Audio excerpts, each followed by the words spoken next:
శ్రీ రామకృష్ణ ప్రభ ఛానల్ను చూడండి, మాసపత్రికను చదవండి. శ్రీరామకృష్ణ ప్రభ యూట్యూబ్ ఛానల్ ప్రేక్షకులందరికీ నమస్కారం. కాల్ టు ది నేషన్ అనే ఈ చిన్న పుస్తకంలో వివేకానంద స్వామి సందేశాన్ని మనం చదువుతూ ఉన్నాం.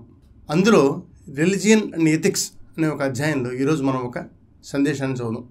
ముందుగా నేను దాన్ని చదువుతాను, తర్వాత దాని గురించి మనం మాట్లాడుకుందాం. One man may speak beautiful language and beautiful thoughts, but they do not impress people. Another man speaks neither beautiful language nor beautiful thoughts, yet his words charm. Every movement of his is powerful.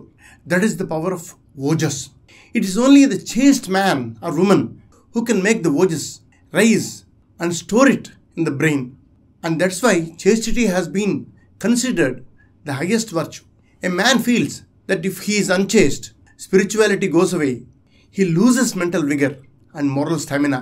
That is why in all the religious orders in the world which have produced spiritual giants, you will always find absolute chastity insisted upon.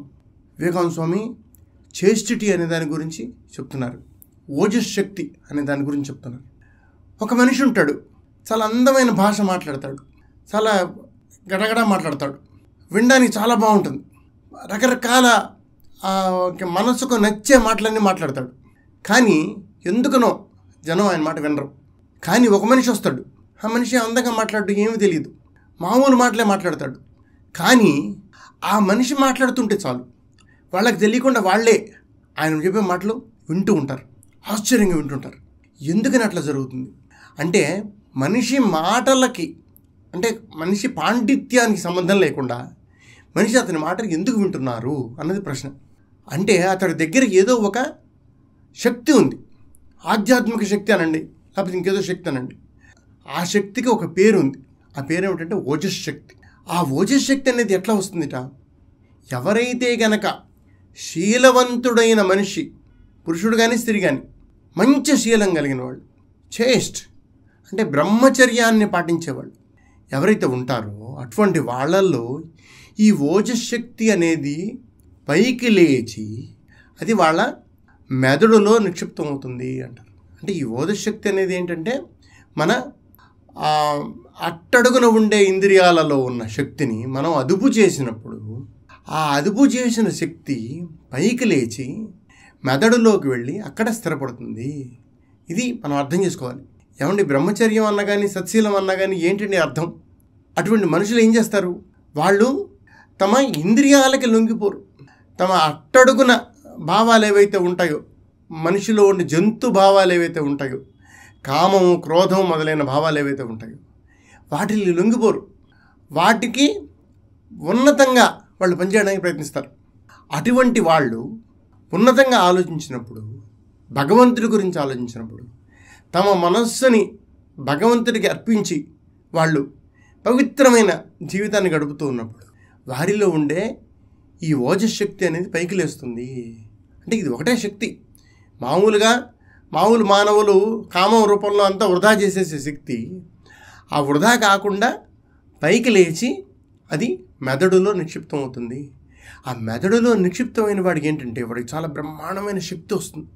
వారు మాట్లాడితే చాలు, అందరూ ఇట్లాగా ఏదో నాగుపాము ఎలాగైతే పాములు వాడు ఆడిస్తూ ఉంటే వాడి ముందు తలకాయ ఊపుతూ అలాగే నిలబడి ఉంటుందో, ఆ విధంగా మనుషులందరూ కూడా ఈ విధమైన ఆధ్యాత్మిక శక్తి కలిగిన వాడి మాట వింటూ ఉంటారు. వాళ్ళకి తెలియదు, వాళ్ళే వింటూ ఉంటారు కూర్చుని. ఏమండి, ఈయన ఎంత అద్భుతంగా మాట్లాడుతున్నాడండి, ఈయన మాటల్లో ఎంత శక్తి ఉందండి అంటారు.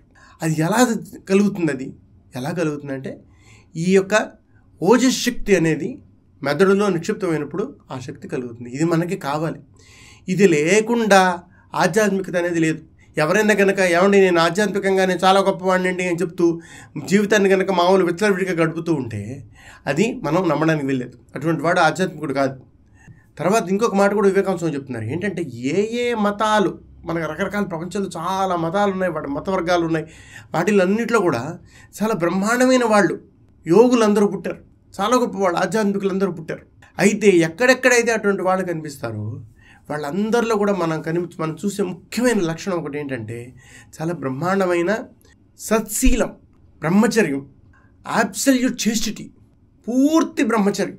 ఇంకా దానిలో ఏమీ అసలు ఏమాత్రం అనుమానం లేని, వేరే కల్తీ లేని బ్రహ్మచర్యం. ఎప్పుడైతే అటువంటి బ్రహ్మచర్యం ఉంటుందో అటువంటి వాళ్ళకి గొప్ప శక్తి వస్తుంది. మతాలన్నింటిలో కూడా ఏ ఏ మతాల్లో అయితే కనుక గొప్పవాళ్ళు పుట్టారో వాళ్ళందరూ కూడా ఇదే చెప్తుంటారు, లేదు బ్రహ్మచర్యం ఉండాలి, బ్రహ్మచర్యం అనేది కావాలి అని చెప్తారు. అది ఎందుకని అలాగా? ఎందుకంటే బ్రహ్మచర్యం కనుక లేదు అని చెప్పి అనుకుంటే, ఎవరైతే నాకు బ్రహ్మచర్యం లేదు, నా మనసులో సత్శీలం లేదని ఎవరైతే అనుకుంటారో అటువంటి వాళ్ళలో ఉన్న ఆధ్యాత్మికత అంతా పోతుంది. అటువంటి వాటికి ఏ శక్తి మిగలదు. అలా అనుకోవడానికి వీల్లేదు.